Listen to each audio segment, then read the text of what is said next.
Tonight, Fox 11 investigates the billions of dollars being paid out in Wisconsin retirement benefits. Taxpayer groups are criticizing what they call big pension payouts, and the state refuses to release the names and numbers for specific individuals. Fox 11's Mark Leland has spent weeks reviewing the numbers and sorting through the claims. Wisconsin boasts the best state retirement pension system in the country. Figures show the plan holds more than $90 billion in trust. Some 250,000 school teachers, state workers, and city and county municipal employees pay into the fund.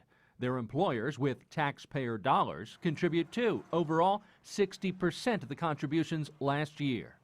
Robert Conlon heads up the state's Department of Employee Trust Funds. The system is solid, it's sound.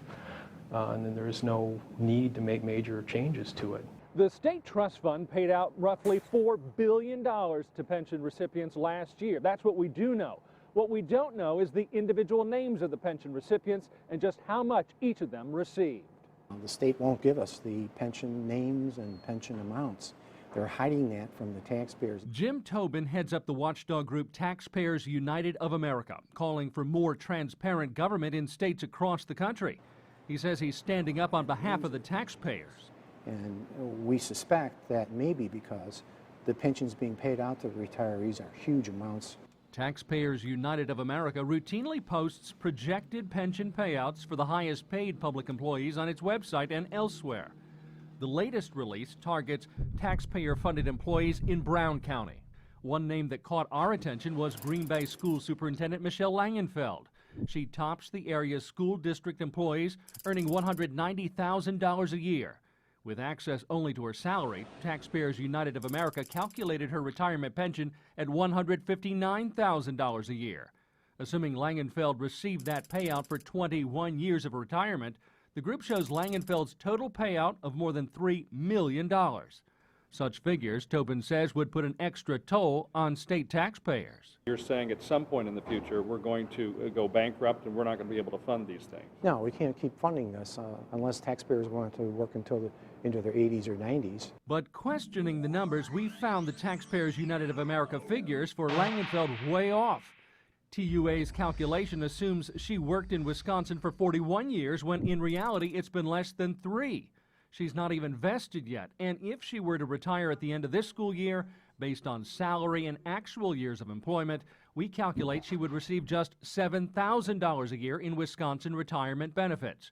Her 21-year payout during retirement would be closer to $150,000, well short of the $3 million estimate from Taxpayers United of America. Those assumptions have to be made because we're not provided with any personal information. It does give a good indication of what the system allows if she did meet all of the criteria for retirement. A Fox 11 fact check shows the average annuity received by all 178,000 retirees in 2012 was about $24,000. Just 50 retirees received more than $150,000.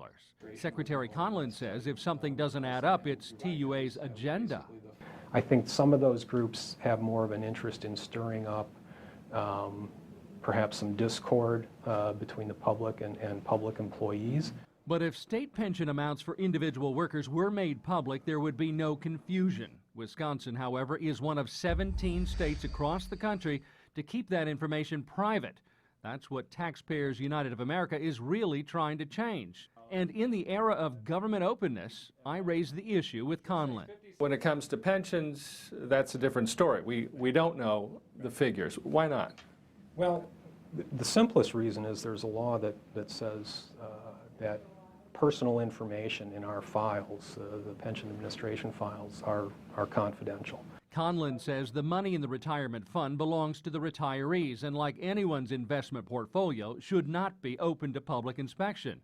To do so, the legislature would have to change the law. Is that something that should be more transparent? I think that would probably be a good idea, personally. I think it's good. I mean, if salaries are online, I think any public employee's salary you see, it makes sense to equate that also to public pensions. I don't know why that isn't out there already. State Representative Dale Kuyenga is a certified public accountant, and he says the system should have nothing to hide when it comes to amounts individual retirees receive. I don't know if it's a cost issue of uploading it. I don't know if it's a privacy issue. I don't know who's for or against it, but I think that that's definitely something that we should consider and look into. Kuyanga does admit with the pension fund 100% funded, the legislature has more pressing issues to deal with, like cutting taxes and creating jobs. But we will continue to raise the issue of open government so no one is left in the dark. For Fox 11 Investigates, I'm Mark Leland. Taxpayers United of America tells Fox 11 it plans to release its latest estimated pension figures for Shawano County state and municipal employees later this week. And to review the study of Wisconsin retirement system, just head to our website, fox11online.com, and look for the link in this story.